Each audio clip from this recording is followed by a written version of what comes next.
How's it going, everybody? Welcome back to Set 6, and today it's time to continue with the Final Fantasy VII Rebirth chapter breakdowns, and it's time for chapter 6. We're not going to mess about, we're going to jump straight into it, so make sure you like the video, subscribe for future content, help the channel grow, give the video a share, try and push the numbers up on these, but let's crack on. So in the previous chapter, we did all of the things on the ferry, we won the Queen's Blood tournament, we had to deal with a load of fiends attacking the ship, and then we had to deal with Sephiroth and Genova. But we finally got through all of that, and we find ourselves at Costa del Sol, the seaside resort of our dreams. And we see all of the passengers that were on the ferry getting off, we see Madame M and Andrea leave, we then see Yuffie making her way into the resort, we catch a glimpse of the Shinra middle manager, and then finally the rest of the party disembarks. We see the Black Cloaks stood staring out across the water and down the beach, which is, you know, it's not unnerving in the slightest. Aerith is all about spending a little bit of time in Costa del Sol, because, you know, we're in Costa del Sol, guys, come on! Red wants to find some shade as it is a little bit toasty, and Barrett makes the amazing suggestion of shaving Red, which, you know, that sounds horrifying yet funny. I kinda need to see it now. Moving on. We're then introduced to the mayor of the town and his little entourage, and they tell us that there's nothing like a good lay to start your journey. Anyway, we head into town to find a hotel so that we can get cleaned up after a pretty busy boat journey, and then hit the beach, which is something that Barrett doesn't seem particularly happy about. And so begins what is a pretty fun section of the game, where you get to mess around in Costa del Sol for a bit, do some games, wear some outfits, keep an eye on our black-cloaked friends, and ride around on segways. Now, the party tried to find a hotel, but that kind of hits a snag as the first hotel that we go to has got no space. It's fine, we'll go check the next hotel. We bump into Yuffie next to the ice cream stall on the corner right next to the hotel. We dive in there, and again, no space. But then as we head outside, we stumble across an old friend from Midgar. Friend? Is Johnny a friend? I don't know if Johnny's a friend, but anyway, Johnny's living the dream, and he's building his legend, meaning that he's been buried in debt to buy a hotel that nobody goes to. God damn it, Johnny. Although in this instance, it works out perfectly for us, as now we have somewhere to stay. We follow Johnny down the back alleys, and eventually we reach Johnny's Seaside Inn, which is nowhere near the seaside, and it's a bit rough looking, it's pretty tucked away, but I genuinely feel that with a little bit of work, a little bit of elbow grease, this could be something. It's definitely a fixer-upper, 100%.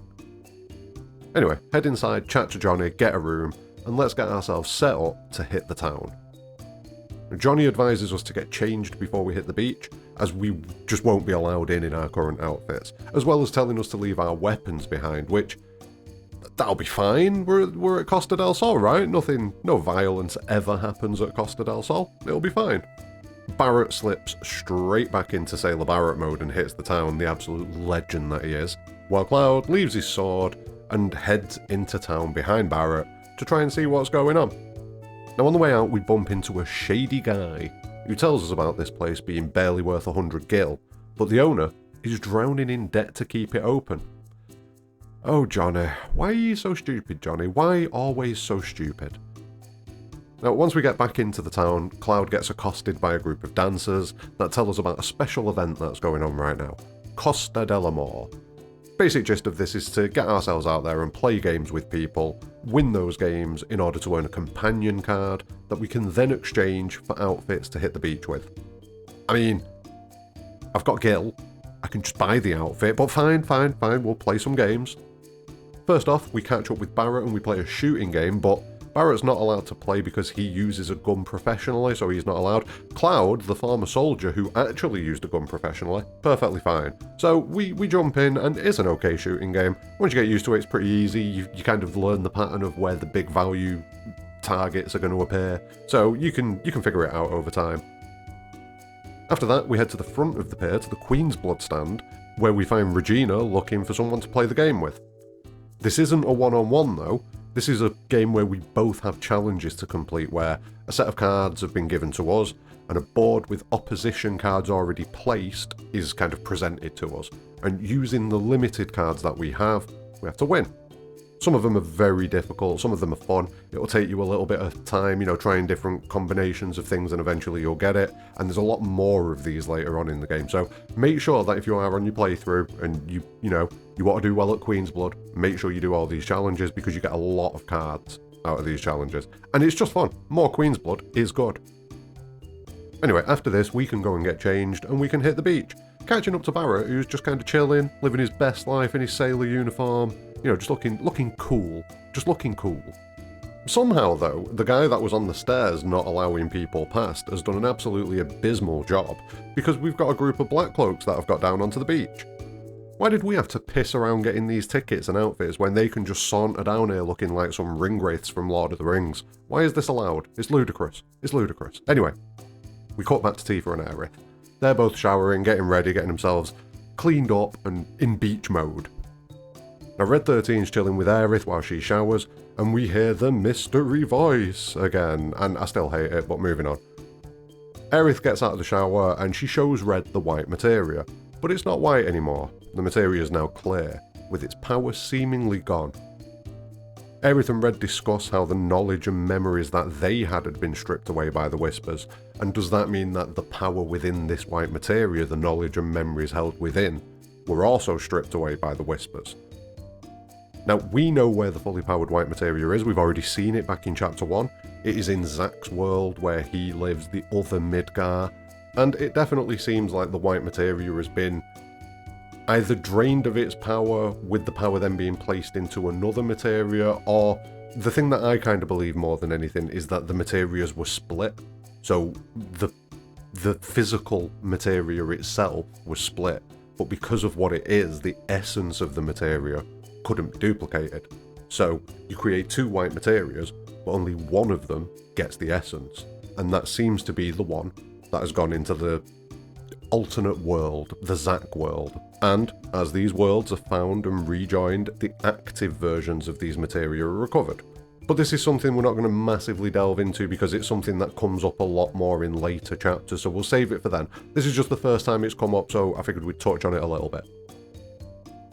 For now, Aerith, Tifa and Red get themselves sorted and they head into town, and they have the same experience that Cloud did. They get recruited by the same dancers for the Costa Del Sol game, and the group have to go about their own games in order to get their outfits for the beach. Seriously, we've got Gil. Let us buy things. We go play a weird football hybrid game with Red 13 called Run Wild. It's a pretty fun game, it's enjoyable enough. We finish that, and as we leave, we see Johnny zipping past us on a Segway, and he's off to greet the member of staff that we see landing in a Shinra helicopter. So let's head over there and see what's going on with Johnny, shall we? Now, Johnny's been forced to come here and grab all this stuff because he's essentially Mayor Capono's bitch. Like, Mayor Capono owns him at this point, so he's running around doing exactly what he's told, and he has been told to go and ferry the luggage for this Shinra executive. So that's what he's doing. Poor, foolish Johnny. Foolish Johnny. Anyway, next up, we go to grab a Segway, but we bump into Jenny, who is the staff member here, but she's got a mega crush on Johnny, who only talks about Tifa, and therefore Jenny immediately recognises Tifa, which makes her get all salty and angry, because, jealous. God damn it, Johnny. She quits her job in a rage after meeting Tifa, so we end up getting recruited to recover the Segways. Simple game, go find the red, blue and yellow Segways and return them to their designated starting areas. It's not difficult, just find them.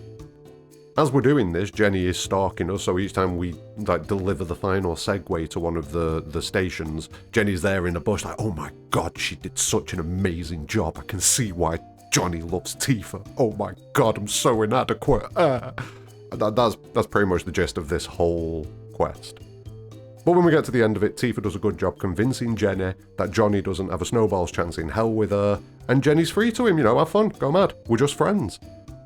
I think they suit each other, Jenny and Johnny. I really do.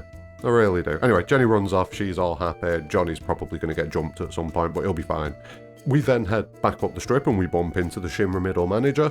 He's kind of being roped into a cactuar hunt game where you have to run around and take pictures of a cactuar. So we kind of agree, yeah, we'll do this mission with you, let's go find some cactuar. And some of them are pretty tough to find, but eventually you'll find them. There's a couple of sneaky ones, like the one on the back of the hydrant next to the pit. It's a bit annoying, but you'll find them all eventually. Just keep going. When you finish the quest, the middle manager is extremely thankful to us because he's always busy with Shinra, and he doesn't really get to have fun, especially while he's away from his family. He asks us if he can have the pictures to send them back to his family as a memento, and, you know, all about it. I like the Shinra middle manager. He's a good guy. He's a good guy. He just works for a shit company. Anyway, while we're talking to him, he gets a call to go back to work and then sprints off in his, oh my god, I'm supposed to be doing stuff kind of mindset. So he runs off. Poor guy. Finally, we got one more thing to do. We hit the main hotel where there should be a piano recital, but that's been cancelled and Tifa gets roped into it. Now, the interesting thing here I've already done a short about, but we'll jump into it real quick. It's a bit weird the way that Madam M does this hand stuff to Tifa and makes this rainbow effect kind of appear. The only time that we've seen this rainbow effect really is when there's some sort of otherworldly action going on. You know, when someone's reaching between the worlds or travelling between the worlds or summoning something from between the worlds. That's the only time we really ever see this rainbow effect. Correct me if I'm wrong, please, but I'm pretty sure it is. Maybe we'll see more examples of it as we continue playing through. But it's weird. This is very weird. Like, what is she actually doing? Like, genuinely, what is she actually doing? Is she kind of... One of the best suggestions that I've seen is that she's summoning a memory that Tifa has of when she was able to play the piano. So she's kind of reaching into Tifa and pulling that memory out of her. But then that doesn't explain the otherworldly effect. I don't know, I need to think a bit more about this one. We're definitely going to do a video kind of looking at all of the instances of this effect, because I've got a feeling that we're going to see a lot more of them that we didn't notice on the first playthrough. But just going to leave this one here for now. I need to do a little bit of research on some concepts that have been brought up to me by Delta Sin. Let's go Delta. So I'm going to do a little bit of research first before I kind of delve into this anymore. But it's weird. No matter what you think, this is a weird moment. Like, how is she doing this? What power is she manifesting? Is it a materia that she's using? Like, what is Madam M doing? Could this tie into the video that I've done previously, years ago, I think it was about 1.5 years ago, where I speculated about how a lot of normal people in the world will have different percentages of Cetran DNA? And the examples of people that we see in the world of Final Fantasy VII who can do weird stuff can be attributed to how much, or maybe not necessarily how much, but what Cetran DNA they have in them that is active. Maybe someone could have a lot of Cetran DNA within them, but it's not active. But, like, there's weird stuff going on. There's a lot of weird people in the world of Final Fantasy VII who have abilities that you can't really explain. And I kind of feel like the Cetra could be a massive origin of this. I mean, it just makes sense. The only other option, realistically, would be Genova. Anyway, I've waffled a fair bit here. Madam M's weird. This is weird. What's she doing? Anyway, the performance goes off without a hitch. And finally, we can go and get all of our final outfits and hit the beach. So, Tifa and Aerith grab the outfits, change, head down to the beach, and they attract a lot of attention, much to Yuffie's dismay. And Cloud pretty much just collapses when he sees the two of them. Bless him in his little Mako socks. Everyone's all happy and smiles and cheery and having fun, but then that changes when Mr. Ooh, get away from me, you creep himself, Hojo, appears. Now he's here to see the Black Cloaks, says that a very special show is about to happen, while he ominously stares at the Black Cloaks, and then he just wanders off over to the VIP area. Weird guy. Now, as we head over following him to this VIP area, he's being a bit of a creep, as per usual. He's offering jobs to the girls accompanying him. He suggests that they come work at his lab and be his female assistants. Okay, this is fine, he's offering them jobs. He then actually says that they could give birth to the world's next hero. Jesus Christ, Hojo. Why are you like this? Anyway, we approach Hojo, who points out that Cloud has also heeded the call, which confuses Cloud a little bit and leaves Hojo amused at the fact that it clearly isn't something that Cloud has consciously done.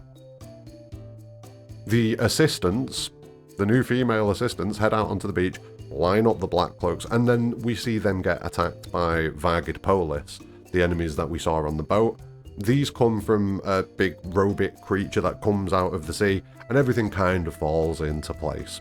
Hojo failed to get the samples from the VII because we killed everything, and then Sephiroth turned up and consumed all of the Genova.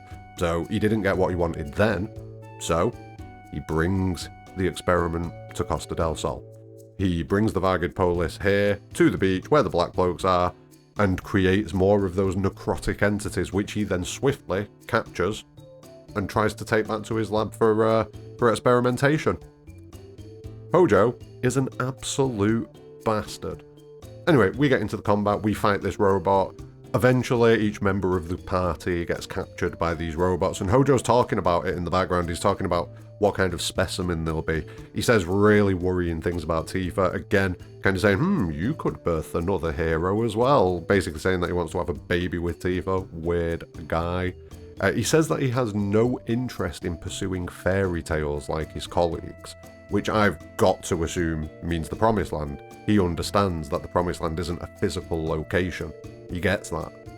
He says pretty grim things about Aerith as well, how he'd prefer to catch her alive and how she isn't as good a specimen as her mother. I mean, Jesus Christ, Hojo, you're making me so sad, please stop. He's grim. He's not too interested in capturing Barret, but he'll get some data, and same with Red. He's just awful. He's just awful. And we smash. We absolutely smash. Now eventually Yuffie turns up to save the day. She kind of grabs Johnny and she's like, right, we've got a plan here, son. Let's do this. Do you want to help? Let's go. Because Johnny's feeling really bad. He feels like he's caused this situation, which he hasn't. He just kind of got forced into helping a little bit, but he feels that he's done bad. So Yuffie gets him, casts the doppelganger skill on him, and we end up with like a little army of Johnnies running with black cloaks carried on his shoulders, running towards the giant robot. And eventually they all get captured and imprisoned, but then Yuffie drops the doppelganger spell. They all turn into Moogles, and the big robot enemy gets blued up. Johnny barely gets out of there in time. It's pretty funny to see. But that's the end of the encounter. You know, everyone gets set free from the giant robot. Hojo's very annoyed that we've thwarted his plans, but we allow him to go for some reason. I think we could take him out. I genuinely feel like we could take him right now, but we let him go. We let him go. And that's the end of this scene. Now, it skips forwards a little bit, and we end up kind of, it's sunset, it's on the beach, everyone's kind of sat there doing the thing. You can go up to Red 13 and cheer him up a little bit after the events that have just gone down. You can go up to the Shinra Middle manager and see him quit his job, but then depressingly calm down and give in to his situation again. I'm starting to feel for the middle manager. Like, I really am, man. I super am. Like, we all live this. Do you know what I mean? This is life. Like, depression. I mean, granted, most of us don't work for Shinra. Some of you probably do. But most of us don't work for Shinra. But I can feel his pain. I can feel his pain. We reminisce about the journey so far with Tifa. We go up to Barret and kind of try to cheer him up a little bit. He's a bit down about the fact that he couldn't do anything to save the Black Cloaks. He's kind of taken on a bit of a responsibility towards them, and it's weird to see, but it's just another endearing quality of Barret. He just wants to protect the people that can't protect themselves, and I absolutely love it. It's just Barret being the legend that is Barret. Well, then finally we go up and talk to Aerith about Hojo, and the time that she was captured by Hojo, her and her mother, and the experiments that he did. Aerith says that she hates him, and I think he may be the only person that she actually truly hates in the whole world. That's the vibe I get anyway. And she talks about the dark thoughts that she has when she thinks about what she wants to do to Hojo, what she could do to Hojo. Cloud reassures her that the only thoughts, let them be dark and ugly, because Aerith isn't. And he tries to reassure her not to worry about the future. When it comes, he'll be there to support her. You know, we'll face it when it happens. Damn. Foreshadowing, man. Aerith then repeats what Cloud just said. But she isn't talking to Cloud. She's talking to her future self, and she says that. And she says that she can't wait for Cloud to meet her, and that he'll love her. Now, is this talking about the Omni Aerith that we know exists from the remake resolution scene? I think it's very possible. It could also very much just be Aerith talking about the fact that she's got growth, and in the future, you know, that Aerith will be ready to stand, and she can't wait for him to meet her. But I kind of think it's both. I kind of think it's kind of much more aimed towards the future Aerith, the one that we know about. Anyway, we leave, we head back to the hotel. Aerith taking one last lingering look at the sunset, which kind of gives me Yuna vibes. Even though I know Aerith ends up back here with us later on, it still gives me super Yuna vibes. Anyway, back at the hotel, Johnny is all beat up, but Mayor Capono has freed him from his debt after the events of what just went down at the beach. Johnny learned the truth about being screwed over by the girls that were helping Hojo, because they kind of felt that he was a pretty cool dude. You know, Johnny, when Johnny just does his thing, is a cool dude. It's when he tries too hard that he's not a cool dude. But they kind of told him what was going on, and then they threatened Mayor Capono, saying that they'd basically ruin him with Shinra if he doesn't stop being a shit to Johnny. So, all is now well. All is now well. The party go to sleep, and we wake up, have a chat to Johnny. Cloud tells Johnny that we're going to head to Corel next, which is fine, right, Barrett? Barrett, it's fine, right? Right? Anyway, we leave the area, finish off the chapter, and as we do, we get jumped by Yuffie, who challenges us to a duel, where if we win, she'll join us, and if she wins, we join her. I mean, you can go the usual route with this, as you would in the OG, where you kind of do everything you can not to open the menu. That's literally the vibe. You know, you can say, yeah, you can go along with it.